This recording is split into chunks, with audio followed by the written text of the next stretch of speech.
ನೋಡಪ್ಪ ಸತಿಯ ಮೇಲೆ ಸಾವೇ ಬೇಡವೇ ಬೇಡಂದ ಗುರುಮಲ್ಲಿನಾಥ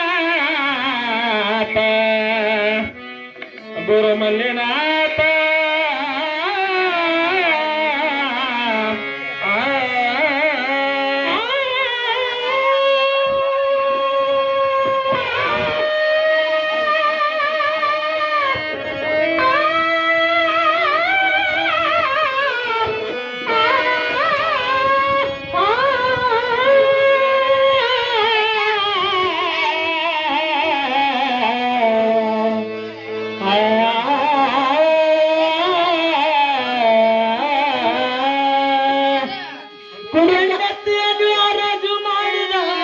ಹರಿಚಂದ್ರನು ಸತ್ತ ಹೆಂಡತಿಯನ್ನು ರಾಜು ಮಾಡಿದ ಹರಿಚಂದ್ರನು ಸತ್ತ ಕೂತನು ಕೆಸರಲ್ಲಿ ತುಳಿದ ಘೋರ ಕುಮಾರನು ಭಟ್ಟ ಹೇಳಕಟ್ರಿ ಕಣ್ಣನ್ನು ಕಿತ್ತಿಲಿಂಗಕ್ಕೆ ಪಿಸದ ಬೇಡರ ಕಣ್ಣಯ್ಯನ ನಿಷ್ಠೆ ಮಲ್ಲನಿಗಾಗಿ ಪರ್ವತನೆ ಆಡಿದ ಸಿದ್ದರಾಮನ ವಿಶ್ವಾಸ ಮಗನ ಕುತ್ತಿಗೆಯನ್ನ ಕೊಯ್ದು ಹಡಗೆ ಮಾಡಿದ ಕುದರನ ಆದಿತ್ತ ಇಂಥ ಬಾಲಕ ಜಗದಗ ದೊಡ್ಡ ಮಾಡುವಳಂದ ನಮ್ಮ ಕುಮಾರ ಕಕ್ಕಯ್ಯ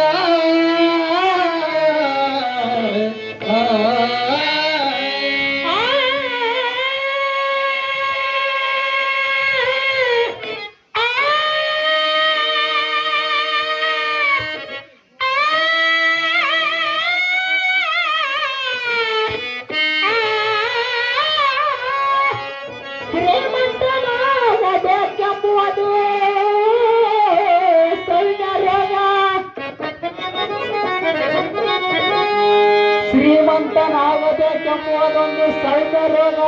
ವಿದ್ವಾಂಸನಾಗಬೇಕೆಂಬುದೊಂದು ಮಧ್ಯಮ ರೋಗ ಸತ್ತ ಮೇಲೆ ಸ್ವರ್ಗ ಸೇರಬೇಕೆಂಬುದೊಂದು ಉಚ್ಚ ರೋಗ ರಾಜಕಾರಣಿಯೊಳಗ ಅಧಿಕಾರಿ ಆಗಬೇಕೆಂಬ